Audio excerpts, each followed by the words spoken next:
What is going on, everybody? Here to recap the Dolphins picking up an L at the hands of the Buffalo Bills on Thursday Night Football. That marks now the 14th out of the last 15 matchups that the Dolphins lose to the Buffalo Bills, man. And this one, yeah, this one stings, man. Honestly, it really does. I expected the Dolphins to get blown out of this game. I thought they were going to get smacked, but honestly, the Dolphins impressed the hell out of me with the way they performed in this game.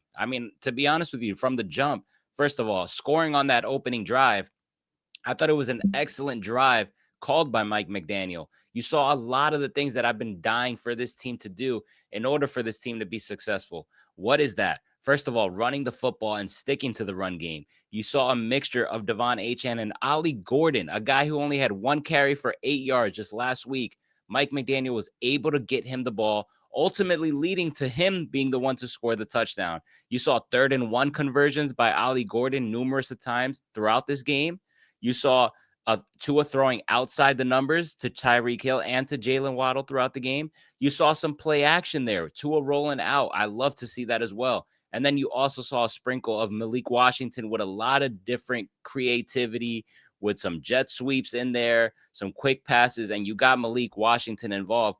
Overall, that first drive, man, it was very, very hard not to give credit to Mike McDaniel the way he started and he was prepared that game. I thought it set the tone for the Miami Dolphins, and I really thought that the Dolphins were going to build off that. And then I thought we were kind of in the way for a shootout. Right after we gave up a touchdown to Buffalo, like so quickly, I said, all right, maybe we got a shootout here. Maybe this is going to be a super high scoring game. Ultimately, the Bills ended up winning by a final score of 28-21. So things kind of simmered down a little bit. The defense, though, my goodness, we could not stop a nosebleed at all. It felt like Josh Allen and James Cook were just doing whatever the hell they wanted. Super patient, running the football, passing the ball with the completion percentage was just through the roof for Josh Allen. And this defense, man, continues to just be a non-factor throughout the season. Now that's 3 weeks in a row where I'm not pleased by how the defense played. I am not pleased by how the defense played. Now, the offense, they had some misses in there, right? They had some drives where you're like, oh, man. Tua had some plays where you're like, yikes. But on all of the drives that the Dolphins scored on, I got to give credit where credit is due, and that's to Mike McDaniel. And I've been a guy that was talking about it on my stream earlier this week. I said, Mike McDaniel, he's probably going to be let go of after this. But honestly, looking at this game and seeing the way he called this game today, I think he deserves a lot of credit. And it's just unfortunate that this actually might be the day or tomorrow where Mike McDaniel is relieved from his duties. And obviously, I still want that to happen because I just don't think he's the guy for this organization. I think it's time for a shakeup. I think he had his opportunity and failed. But maybe I think he's earned himself a little bit more time now, whether that happens in week 5, week 6, week 7. I think he definitely gets fired before week 10 for sure. But it's unfortunate because you look at Tua, right? Tua is the guy that has, he's had Tua's back since day one, and then Tua has his back. They're like buddies, right? And it's so crazy that the game came down to 2 important plays to me of why the Dolphins lost this game. 2 important plays. All right.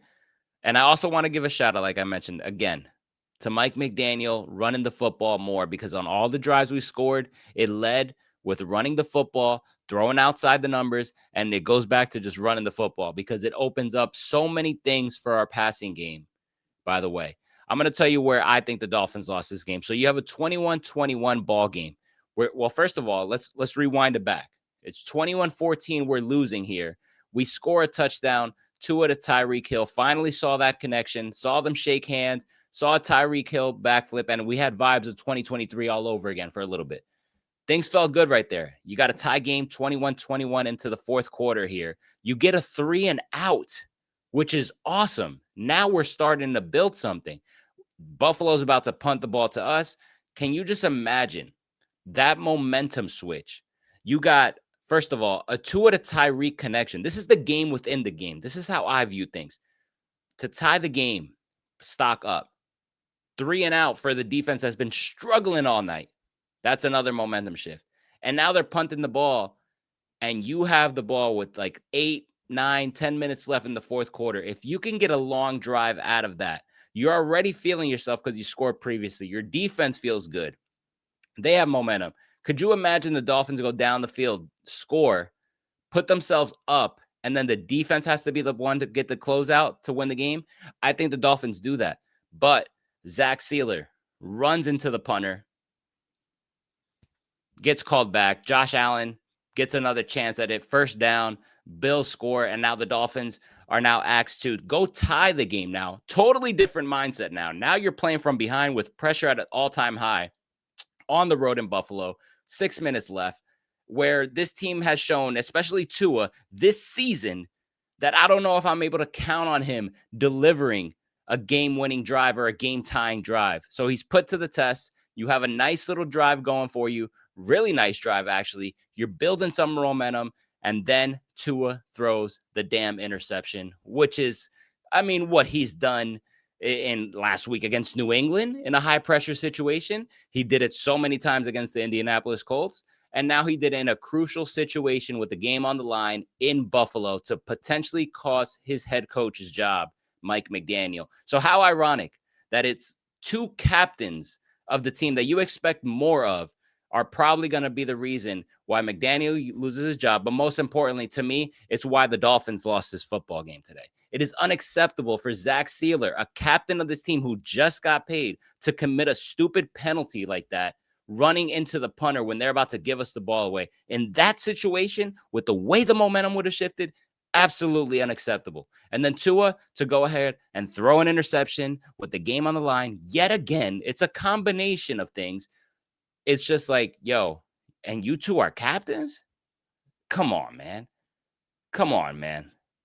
Inexcusable, man. It's inexcusable. And it's honestly ridiculous, man. These losses just keep getting worse and worse and worse and worse and worse. I want to show you guys this. In the first half, these things caught my eye. The Dolphins were tied up at halftime, 14-14. Let's talk about the stats. What I liked here, I thought the penalties were way better in the first half. I'm like, okay, yeah, they had 3 penalties. I would like that number at 0, but I did like so many things. I mentioned the play calling from Mike McDaniel. I mentioned the fact that they didn't have turnovers in the first half, and the penalties were lower, and he was mixing in the run game along with the passing game. And not only that, time of possession was very good. And then their third down efficiency was 8 for 10 for Miami in the first half. I thought that was big time. Their ability to just continuously just have these long, sustainable drives to where Buffalo could not get off the field. You were tiring their defense out. And that's a killer when you're giving up so many third downs. And that's why I thought the Dolphins, honestly, were in position to potentially steal this one in Buffalo. But it's just unfortunate. Let's look at the full stats now. I'm sorry, the Buffalo Bills actually won 31-21. I mentioned that it was a 7-point victory. It's actually a 10-point finish.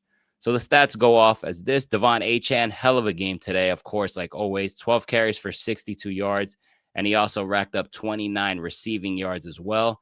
Ollie Gordon, love to see that he finally got more opportunities. I thought he played a hell of a freaking game. I think he ran very aggressively, picking up a couple short yardage first downs that I thought were so key, and the touchdown. He finished with 9 carries for 38 yards.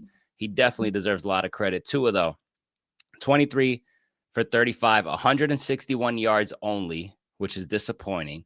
2 touchdowns and an interception. The interception coming late in the game, absolutely inexcusable, which honestly makes this performance from Tua not a good one. And there was a couple times, yet again, similar to last week, where he had Tyreek Hill open a couple times and he missed them. This, I don't know what's going on with Tua, but listen, I'm here to say he has definitely regressed. You saw some good things, but it's not enough. All right. You don't have this quarterback who has seen this team numerous times already continue to lose to this team and only put up 161 yards, regardless of the game plan. You got to be better, Tua. And that interception and this loss is definitely on you, because I thought Mike McDaniel, like I mentioned earlier, I thought he called a better game. And I would honestly admit if he didn't, because I'm a guy who's very out on Mike McDaniel. So for me to say that, it's something. Tyreek Hill finished with 5 catches for 49 yards and a touchdown on 10 targets. Like I mentioned, though, Tyreek could have definitely got more busy in this game. I thought Tua did not, he just didn't play to the standard I expected. Jalen Waddle, 5 carries for 39 yards. And honestly, this is embarrassing, man. Yes, they both scored touchdowns, but there should be no way that you're consistently having these games where Tyreek's having 50 yards and Waddle's barely cracking 40. Like, aren't these two of the top wide receivers in the NFL? So what's the problem? It's got to be Tua. Listen, you put these guys, Tyreek and Jalen Waddle, on a team with like Patrick Mahomes. Could you imagine how crazy they would snap? We know who the problem is. Let that be known. Let's not sugarcoat anything. Malik Washington, I'm very happy that he got involved in this game. 4 receptions for 27 yards. And he also had a carry for 6 yards. I thought he played big time. I still think they should have went to him more. I saw a lot of him in the first half, not too much on the second half. Let's dive into the team stats. So I read you what went on at halftime. That was pretty impressive. And here's the second half. Or the entire game. The Dolphins, 6 penalties for 57 yards, a couple of big ones that honestly hurt with some illegal man downfield. You cannot have these penalties, especially in crucial situations. And that's another thing that was unfortunate. This time, it wasn't any delay of games. It was just bonehead penalties that the Dolphins were committing. The rough in the passer, the rough in the punter that I mentioned earlier, the illegal man downfield multiple times. These are things that were out of Mike McDaniel's hand. But at the end of the day, they're going to look at Mike McDaniel because your team is not disciplined and they're not playing clean football. So it is unfortunate. And you look at the turnover being the big one as well, which is there at the end, Tua turning the ball over. And that's it, man. Like, there you have it. That's why you lost this football game. And it's unfortunate. The Dolphins have, as I mentioned now, 0-3 to start the season, man. That's tough. That is tough. And you guys that have been watching me, for quite some time, like, you guys know how I feel. I said, how important is this Dolphins team to hit the ground running early on this season? I said, you got a game against Indianapolis Colts. You should win that. I said, you got the Patriots at home. You should win that. I'll give you the loss to Buffalo. Then you have the Jets and you have Carolina, I believe. There's no reason why you can't go at least 4-1. Well, guess what? Dolphins start the season 0-3 and the schedule gets harder. So, man, this is just sad time to be a Dolphin fan. Sad time to be a Dolphin fan. And you finally got a competitive game against the Bills with an opportunity there. Mike McDaniel fixed a lot of his issues there.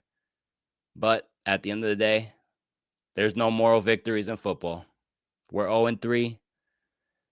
And on to the Jets. Have a long time now. So, all right, so you got 11 days until your next game on Monday night against the New York Jets, who are also a team that looks very bad. And now you should win that game. We'll touch more about that later. But regardless, things are looking now. Will Mike McDaniel get let go within these 11 days? That's what everyone's going to be looking at to see, because I don't know, man. We need to just shake up here. I think we had our opportunities with this core. And to be honest, we just failed. And windows close, man. They open and they close fast. The Dolphins, I think it's time. It's time to just shake things up. 0-3 start. Guys, hang in there. Subscribe to the channel. Please subscribe to the channel. Hit the thumbs up button to support as well. And I'll catch you guys next week. Peace.